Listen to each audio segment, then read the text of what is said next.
Hi, everybody. I'm Jeff Barton for the Mortgage Minute, for the Mortgage Voice. Thanks very much for tuning in. What's going on in the real estate and the mortgage markets at the year end? Several things that I'd like to just talk about briefly is forbearance extensions have been granted by FHA, and it looks like February 28th is the extension for those people with an FHA loan.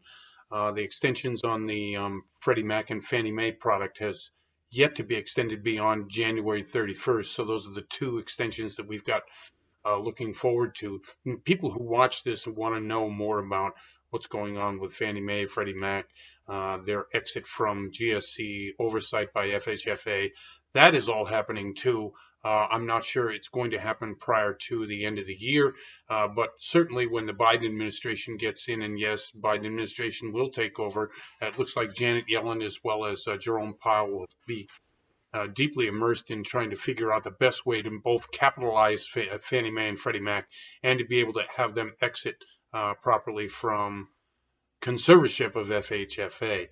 A couple other things housekeeping wise in the rate department, 2.8% for the 30-year fixed, 2.34% for the 15, 2.25 for FHA, which is a smoking deal, by the way. 3.14, again, a good deal for jumbo, and 2.29 for a 5-1 ARM. That's really good too.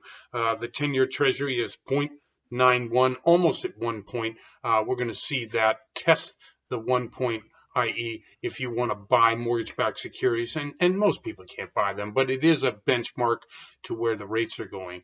We see that 1% return on the 10-year treasury note is something that we've been testing the waters of the last 3 to 5 weeks. We'll see where it ends up in the new year.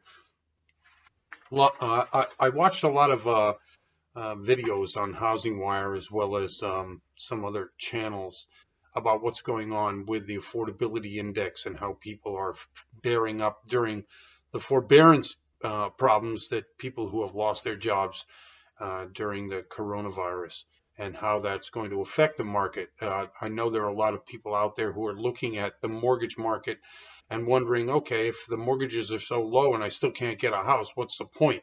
Well, they're right about that. But are we to look towards people getting foreclosed upon as the way by which we're going to solve the ability of people to get a house, i.e., are we going to increase the housing available on the market by foreclosing on people? I don't think that's a good idea. I still think that the best way to do that is to increase the ability of housing by lessening some of the standards that cities and towns and states have on people trying to build houses or being able to get into the housing market by loosening up the standards by which builders build. However, there are many people out there who are just waiting to pounce. Now, during the last recession, what happened? We found that many people who bought the foreclosed houses were corporations. Those corporations turned them into rentals, massive amounts of rentals in Vegas, in Arizona, down in Florida, certainly in many of the other states, California as well. And so those houses are still in the portfolios of renters. Now, renters are having a tougher time during the COVID pandemic than, let's say, mortgage owners. Mortgage owners, you have forbearance, you have ways by which you can deal with the servicers in order to not get foreclosed upon, i.e. kicked out of your house. But renters do not have that luxury. So what happens? It's easier for people to kick renters out than it is to foreclose on mortgage holders, which means that if we do see an uptick in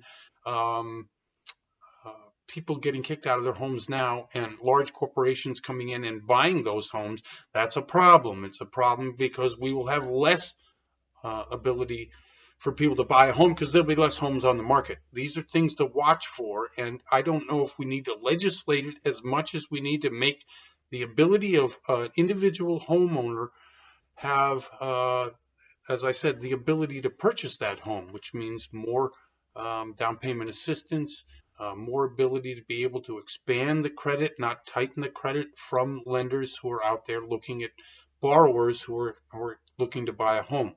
There are some examples of this during the last recession, but right now what we're dealing with is we're up against the clock For the renters, we're up against the clock.